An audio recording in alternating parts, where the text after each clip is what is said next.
Good morning student, welcome to online class of biology. कल के video lecture में हमने पढ़ा था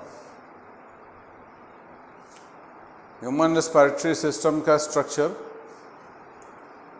आज हम उसी के आगे पढ़ेंगे। सबसे पहले साइट ऑफ रेस्पिरेशन। एक चीज़ आप थोड़ा सा ध्यान से सुनिएगा। मैंने आपसे बोला था रेस्पिरेशन में ऑक्सीजन लिया जाता है और CO2 निकाला जाता है। रेस्पिरेशन में क्या करते हैं? ऑक्सीजन लेते हैं, ठीक है, और CO2 बॉडी से बाहर निकाला जाता है। तो ये जो रेस्पिरेशन की प्रक्रिया होती है हमारी बॉडी में कई जगह होती है।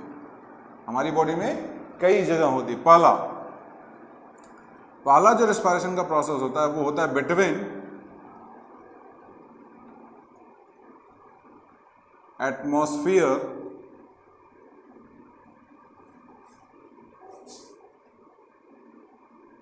And lungs. हमारा जो लंग्स है, ठीक है, वो क्या करता है? एटमॉस्फेयर से ऑक्सीजन लेता है, ठीक है, और एटमॉस्फेयर में CO2 रिलीज करता है। पहली साइड। दूसरा जो साइट होगा एक्सचेंज का वो होगा बिटवीन लंग्स एंड ब्लड और लंग्स के बीच में गैसेस का एक्सचेंज होगा। थर्ड जो एक्सचेंज होगा, चौथा जो एक्सचेंज होगा बिटवीन ब्लड एंड चौथा नहीं, तीसरा हमारे पास तीसरी जो साइट है, साइट ऑफ एक्सचेंज की, वो क्या है? ब्लड और बॉडी टिश्यू या बॉडी सेल। ये तीन साइट हमारी बॉडी पर हैं जहां पर जो गैसेस का है वो एक्सचेंज होता है। सबसे पहले क्या होता है कि हम एटमॉस्फेयर से ऑक्सीजन लेते हैं और एटमॉस्फेयर में CO2 रिलीज करते हैं। वो ऑक्सीजन हमारे लंग्स एल्विलाई में आता है। लंग्स एल्विलाई से वो ऑक्सीजन जाता है ब्लड में, और ब्लड में जो CO2 होता है वो वापस से कहाँ जाता है? लंग्स एल्विलाई में, ठीक है ना।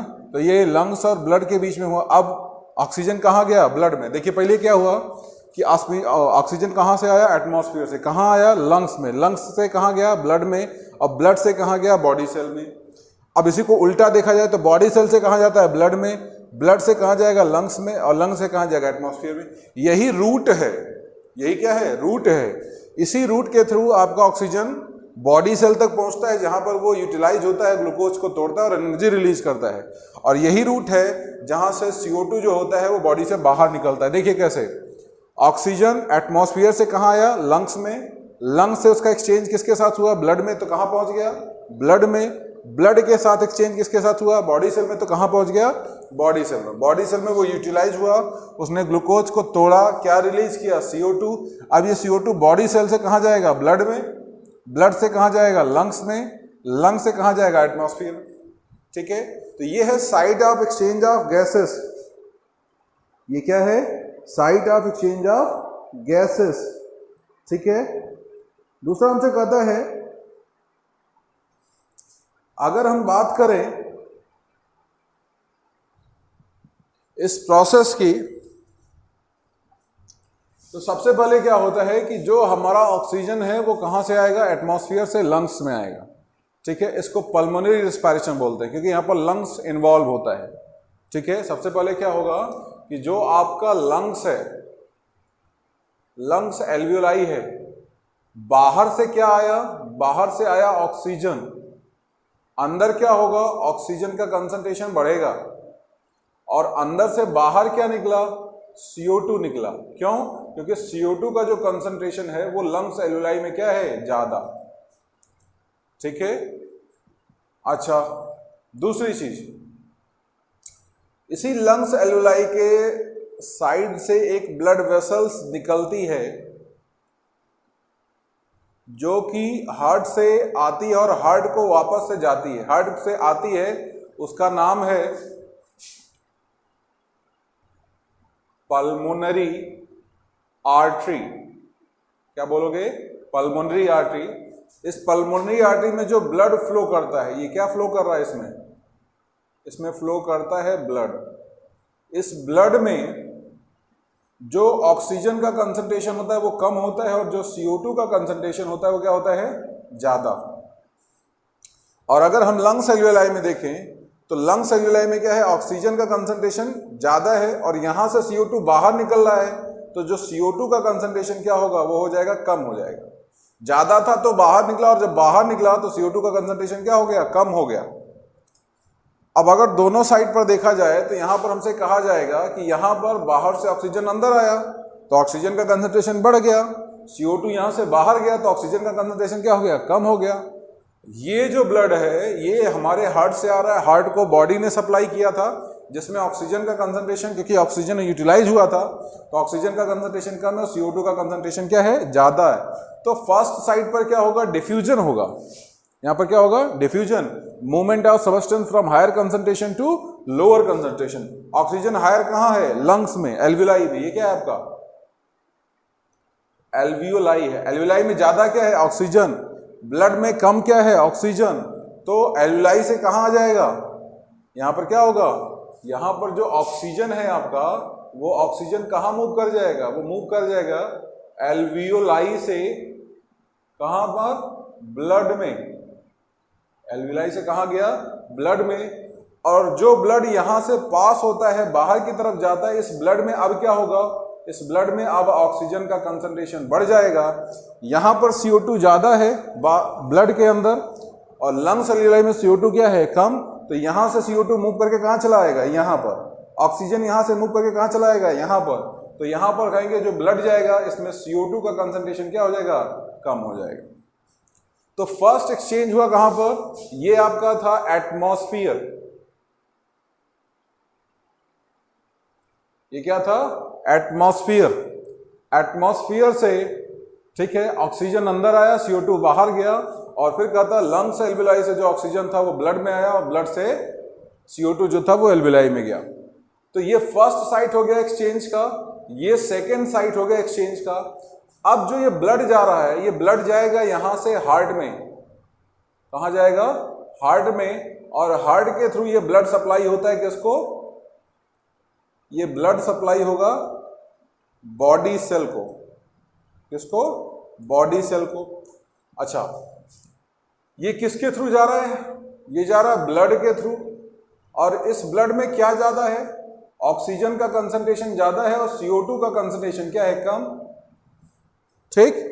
इस बॉडी सेल में क्या है, इस बॉडी सेल में पीछे ग्लूकोज का ब्रेकडाउन हुआ है इन प्रेजेंस ऑफ ऑक्सीजन और इसने क्या रिलीज किया, इसने रिलीज किया CO2 plus water plus energy. CO2 water plus energy, CO2 water plus energy इसने रिलीज किया। तो अगर हम इस बॉडी सेल की बात करें तो बॉडी सेल में ऑक्सीजन यूटिलाइज हुआ है, CO2 रिलीज हुआ है, तो इस बॉडी सेल के अंदर ऑक्सीजन का कंसंट्रेशन क्या होगा, कम होगा। CO2 बना है तो इसका कंसंट्रेशन क्या होगा, ज्यादा होगा। यहाँ पर क्या है, ऑक्सीजन ज्यादा है, CO2 कम, तो मूवमेंट किधर होगा, ब्लड से बॉडी सेल में किसका मूवमेंट होगा, ऑक्सीजन का। और यहाँ पर ज्यादा क्या है, CO2, तो बॉडी सेल से ब्लड में क्या जाएगा, बॉडी सेल से ब्लड में जाएगा CO2। तो हम कहेंगे कि बॉडी सेल से जो ब्लड निकलेगा, बॉडी सेल से बाहर क्या आएगा, ब्लड आएगा। अब इस ब्लड में ऑक्सीजन का कंसंट्रेशन क्या हो जाएगा, कम, और CO2 का कंसंट्रेशन क्या हो जाएगा, बढ़ जाएगा। तो ये थर्ड साइट है जहां पर गैसेस का एक्सचेंज होता है। फिर से देखिए मैंने क्या बोला, मैंने बोला कि बाहर से एटमॉस्फेयर से आपका ऑक्सीजन कहाँ आया, लंग्स एल्वियोलाई में आया और अंदर से CO2 बाहर निकल गया, जिसकी वजह से ऑक्सीजन का कंसंट्रेशन बढ़ गया और CO2 का कंसंट्रेशन क्या हो गया, कम हो गया। पल्मोनरी आर्टरी जो ब्लड लाती है, उस ब्लड में ऑक्सीजन का कंसंट्रेशन कम होता है, CO2 का कंसंट्रेशन ज़्यादा होता है। ऐसा होता क्यों है, देखिए यहाँ पर ऑक्सीजन कम है, CO2 ज़्यादा है। और यह हुआ कैसे, अभी पीछे आ गया। तो कहता है यहाँ पर ऑक्सीजन कम है और यहाँ पर ऑक्सीजन ज़्यादा, तो ज़्यादा से कम की तरफ मूव कर गया। यहाँ पर CO2 ज़्यादा है और यहाँ पर CO2 कम, तो ज़्यादा से कम की तरफ मूव कर गया, जिसकी वजह से ब्लड में ऑक्सीजन का लेवल बढ़ गया, CO2 का लेवल क्या हो गया, कम हो गया, क्योंकि CO2 यहाँ से यहाँ गया और ऑक्सीजन यहाँ से यहाँ आया। तो यहाँ से यहाँ आया तो ऑक्सीजन बढ़ेगा और यहाँ से यहाँ गया तो CO2 घटेगा। ये चीज हुई। अब ये जो आपका वेन है इसको बोलते हैं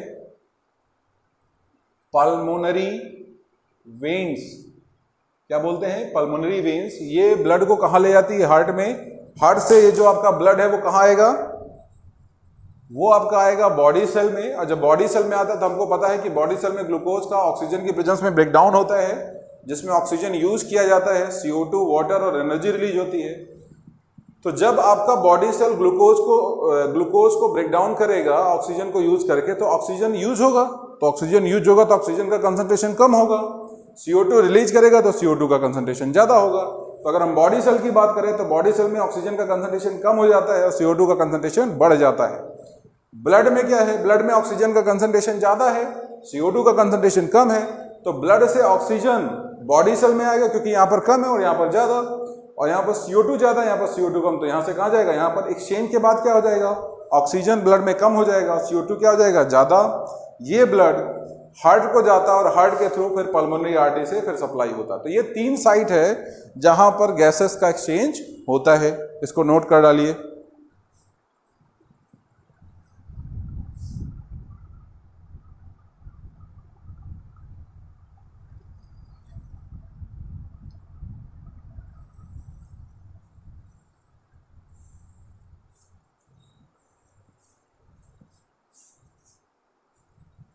इसके बाद हम बात करेंगे एक्सचेंज ऑफ गैसेस की, इसी में बात करेंगे एक्सचेंज ऑफ गैसेस की। और रेस्पिरेशन 2 स्टेप में कंप्लीट होता है।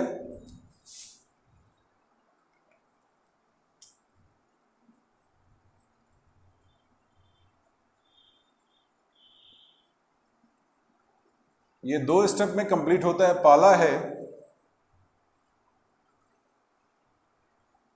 इंस्पायरेशन और सेकंड जो है वो है आपका एक्सपायरेशन। कहता है इंस्पायरेशन में जो एटमॉस्फेरिक एयर होती है उस एयर को हम कहाँ लेते हैं, उसको लोगे कहाँ पर, लंग्स में। तो बाहर से एयर लंग्स में लेना उसको क्या बोलोगे, इंस्पायरेशन।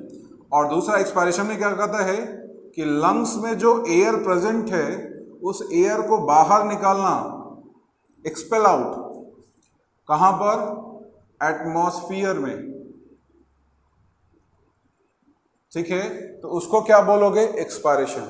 ठीक है, लंग्स के अंदर एयर को खींचना उसको इंस्पायरेशन बोलते हैं, और लंग्स से एयर को बॉडी से बाहर निकालना उसको क्या बोलते हैं, एक्सपायरेशन। दूसरी चीज, हमारा ये जो लंग्स है इसके अंदर एक प्रेशर डेवलप होता है। इसके अंदर क्या डेवलप होता है, प्रेशर। अगर हम इंस्पायरेशन की बात करें, फर्स्ट कंडीशन की बात करें, तो फर्स्ट कंडीशन की बात करें, जैसे थोड़ा सा समझाने के लिए मैं आपको बताता हूं। मान लीजिए गुब्बारा है, एक क्या है, गुब्बारा। उस गुब्बारे में जब हम हवा भरते हैं तो हम क्या कर रहे हैं, बाहर प्रेशर क्या है, ज्यादा है, और अंदर प्रेशर क्या है, कम। इस वजह से हवा बाहर से क्या जा रही है, अंदर जा रही है। जब तक हवा फूंकोगे तब तक अंदर जाएगी, लेकिन जैसे ही हम फूंकना बंद करेंगे और उसका मुंह ओपन कर देंगे तो जो सारी की सारी हवा है वो बाहर निकल जाती है। तो सारी की सारी हवा बाहर क्यों निकल गई, क्योंकि जो गुब्बारे की वॉल है उस अंदर के एयर पर प्रेशर लगाती है।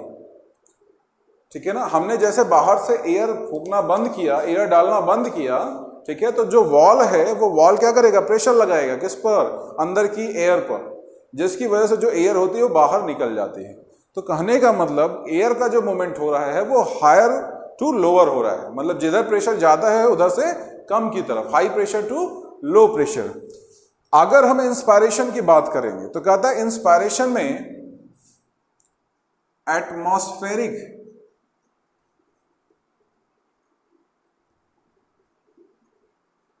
प्रेशर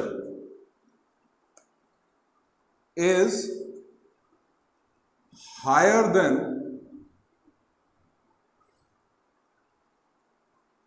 इंट्रा का मतलब होता है अंदर, pulmonary pressure. Intra pulmonary pressure मतलब बाहर एटमॉस्फेयर में प्रेशर ज्यादा है अगर हमारा लंग्स खाली है। देखिए हमारा लंग्स भी क्या है, एक चैम्बर है जो चारों तरफ से घिरा हुआ है, ठीक है ना, इसमें कई सारे गुब्बारे लगे हुए। ठीक है। तो अगर सारी की सारी एयर बाहर निकल जाए तो अंदर प्रेशर क्या हो जाएगा, कम हो जाएगा। फॉर एग्जाम्पल जैसे मान लीजिए एक कमरे की मैं बात करूँ, एक कमरे में 10 लोग बैठे हैं और एक कमरे में, उसी कमरे में अगर 50 लोग बैठे हैं, तो अगर 10 लोग होंगे तो प्रेशर कम होगा और 50 हो जाएंगे तो प्रेशर क्या हो जाएगा, बढ़ जाएगा। तो कहता है कि जब हम एयर को बाहर निकाल देते हैं तो बाहर निकालने के बाद हमारे अंदर का जो इंट्रा पल्मोनरी प्रेशर है, लंग्स का जो प्रेशर है, वो क्या हो जाता है, घट जाता है। और एयर को तुमने बाहर निकाला है तो बाहर प्रेशर क्या हो जाएगा, बढ़ जाएगा। तो कहता है फर्स्ट कंडीशन जो इंस्पायरेशन है, इंस्पायरेशन तब होता है जब एटमॉस्फेरिक प्रेशर इज हायर होता है, किससे, अंदर के प्रेशर से। मतलब हमारे लंग्स के अंदर एक नेगेटिव प्रेशर डेवलप होता है जिसकी वजह से जो बाहर से एयर होती है वो हमारे लंग्स के अंदर आती है। दूसरा, अगर हम सेकेंड कंडीशन की बात करें, एक्सपायरेशन की बात करें, तो कहा जाता है कि इंस्पायरेशन में जो इंट्रा पल्मोनरी प्रेशर होता है, इंट्रा पल्मोनरी प्रेशर इज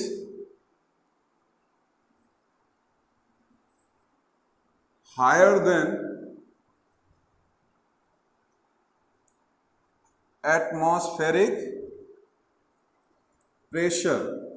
तुम्हारे गुब्बारे से हवा तब बाहर निकलेगी जब गुब्बारे की वॉल का प्रेशर, एटमॉस्फेयर में जो एयर है प्रेशर, ठीक है, जो उस गुब्बारे पर लगा रहा उससे ज्यादा होगा।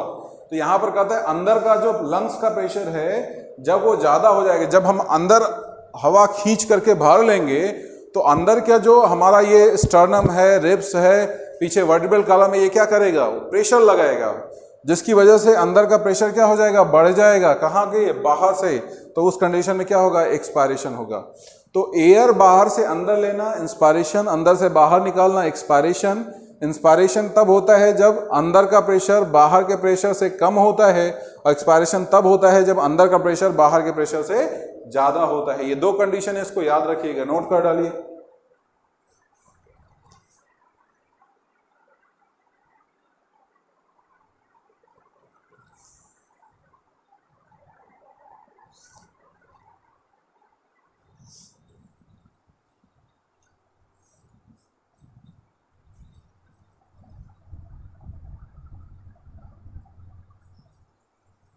अब हम इसी में बात करेंगे, कहता है रिस्पायरेटरी जो रेट होता है, रिस्पायरेशन का जो रेट होता है, वो रेट हम मेजर करते हैं स्पायरोमीटर के थ्रू। इस स्पायरोमीटर के थ्रू हम ये पता करते हैं कि 1 मिनट में हम कितनी बार एयर ले रहे हैं और बाहर निकाल रहे हैं। और जो हमारा रिस्पायरेटरी रेट होता है, रिस्पायरेटरी रेट, वो पर मिनट लगभग 12 to 14, 1 मिनट में, ठीक है, लगभग 12 से 14 बार हम एयर लेते हैं और निकालते हैं। तो इसको भी नोट कर लीजिएगा। Spirometer is a device that are used to check the rate of respiration. Respiration के रेट को पता करने के लिए हम किसका यूज करते हैं, रिस्पायरेट्रोमीटर का यूज करते हैं। नोट कर डालिए।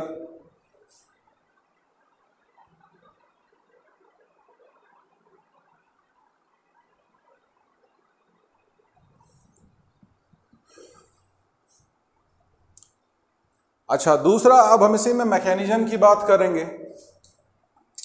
कि ये तो हमने बोल दिया कि अंदर प्रेशर ज़्यादा होता है, बाहर प्रेशर कम होगा तो एक्सपायरेशन होगा, अंदर प्रेशर कम होगा, बाहर प्रेशर ज़्यादा होगा तो इंस्पायरेशन होगा।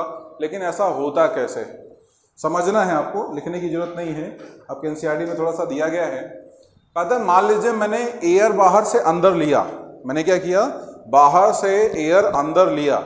तो जब एयर अंदर लोगे तो जो ये आपका चेस्ट रीजन है, ये क्या होता है, ये अपवर्ड मूव करता है। एयर जब अंदर आएगी तो ये ऊपर की तरफ मूव करता है, इसको आउटवर्ड मूवमेंट बोलते हैं, ठीक है। जो आपका रिब्स होगा, ठीक है, ये अपवर्ड ऊपर की तरफ मूव किया, रिब्स जो होगा ये आउटवर्ड मतलब बाहर की तरफ मूव करता है। डायफ्राम आपका इस तरीके से था, डोम शेप। तो जब अंदर एयर आएगा तो ये इस पर प्रेशर लगाएगा और ये कैसा हो जाता है, फ्लैट। तो ये 3 चीजें होंगी। जब हम इंस्पायरेशन करते हैं, बाहर से एयर लेते हैं, तो लेते वक्त क्या होता है, हमारा स्टर्नम अपवर्ड मूव करता है, रिब्स आउटवर्ड मूव करते हैं, वर्टिब्रल कॉलम में कोई चेंज नहीं होगा, और जो डायफ्राम डोम शेप था वो कैसा हो जाता है, फ्लैट हो जाता है। एयर अंदर आई, ये डायफ्राम आपका इस तरीके था, एयर ने प्रेशर लगाया तो एक ऐसा हो गया फ्लैट। अच्छा, अब क्या होगा, ये जितने भी आपके रिब्स थे, स्टर्नम था, डायफ्राम था, अब ये अपोजिट प्रेशर लगाएंगे। किसके? ये प्रेशर लगाएंगे उस एयर पर। आपने जब बाहर से अंदर लिया एयर तो अंदर क्या हो गया, अभी तो अंदर आपका प्रेशर क्या था, कम था। जैसे मान लीजिए मैं आपसे कहूं कि ये एक रूम है और बाहर का एरिया है, बाहर 10 लोग खड़े हैं और इस कमरे में कोई नहीं है, तो प्रेजेंट टाइम में प्रेशर कहां ज्यादा है? बाहर। अंदर तो कोई नहीं है तो कोई प्रेशर ही नहीं है। बाहर 10 लोग खड़े हैं तो बाहर प्रेशर ज्यादा है। अगर वो 10 के 10 बाहर से अंदर आ जाएं, ठीक है, तो अंदर क्या होगा, इस कमरे में क्या होगा, प्रेशर बढ़ जाएगा। अंदर क्या हो जाएगा, प्रेशर बढ़ जाएगा। पहली कंडीशन में क्या हुआ, अंदर प्रेशर कुछ नहीं था, नेगेटिव था, क्योंकि कोई था ही नहीं। बाहर क्या था, 10 लोग खड़े थे, तो बाहर प्रेशर क्या है, ज्यादा है, तो बाहर से कहां आया, अंदर आया। तो बाहर से एयर जब अंदर आई, एटमॉस्फेयर से एयर जब हमारे अंदर आई, तो हमारे लंग्स के अंदर क्या होगा, जो इंट्रा पल्मोनरी प्रेशर होता है वो बढ़ जाता है। ठीक है ना। अच्छा, और उसमें होगा क्या, आपका जो चेस्ट रीजन है वो अपवर्ड मूव करेगा, रिब्स आउटवर्ड मूव करेगा, डायफ्राम फ्लैट हो जाएगा। अंदर प्रेशर क्या हुआ, बढ़ गया। जब अंदर प्रेशर बढ़ जाता है तो हम कहते हैं कि जो इंट्रा पल्मोनरी प्रेशर, अभी जो मैंने पीछे लिखा था कि इंट्रा पल्मोनरी प्रेशर जो होता है वो बढ़ गया एटमॉस्फेयर से। अंदर प्रेशर क्या हो गया, ज्यादा। तो जब अंदर प्रेशर ज्यादा हो गया तो अब मूवमेंट किधर होगा, अब मूवमेंट होगा अंदर से बाहर की तरफ। तो ये दो चीजें याद रखिएगा कि इंस्पायरेशन में हमेशा जो मूवमेंट होता है वो बाहर से अंदर होता है और वो नेगेटिव प्रेशर पर होता है। मतलब बाहर प्रेशर ज्यादा है और अंदर प्रेशर कम, तो बाहर से एयर अंदर आएगी और अंदर जब प्रेशर बढ़ जाएगा तो अंदर से एयर जो होती है वो बाहर की तरफ मूव कर जाएगा, उसको हम एक्सपायरेशन बोलते हैं। ठीक है, आज हम इतना ही रखते हैं। नेक्स्ट वीडियो लेक्चर में हम पढ़ेंगे रिस्पायरेटरी वॉल्यूम। क्या पढ़ेंगे, रिस्पायरेटरी वॉल्यूम, कि नॉर्मली हम कितना एयर लेते हैं, कितना एयर निकालते हैं, फोर्सफुली कितना लेते हैं, फोर्सफुली कितना निकालते हैं। तो ये सब चीज़ें हमको आगे पढ़नी होंगी, तो उसको हम पढ़ेंगे अपने नेक्स्ट वीडियो लेक्चर में। आज इतना ही रखते हैं, ठीक है। अगर आपको वीडियो लेक्चर समझ में आ गया होगा तो कमेंट में ज़रूर लिख कर बताइएगा कि हाँ चीज़ें समझ में आई हैं। अगर कोई पॉइंट ऐसा होगा कि आपको समझ में नहीं आया होगा तो वो भी आप लिख के बताइएगा कि हाँ ये चीज़ समझ में नहीं आई है, इसको दोबारा से एक्सप्लेन करिए। Thank you.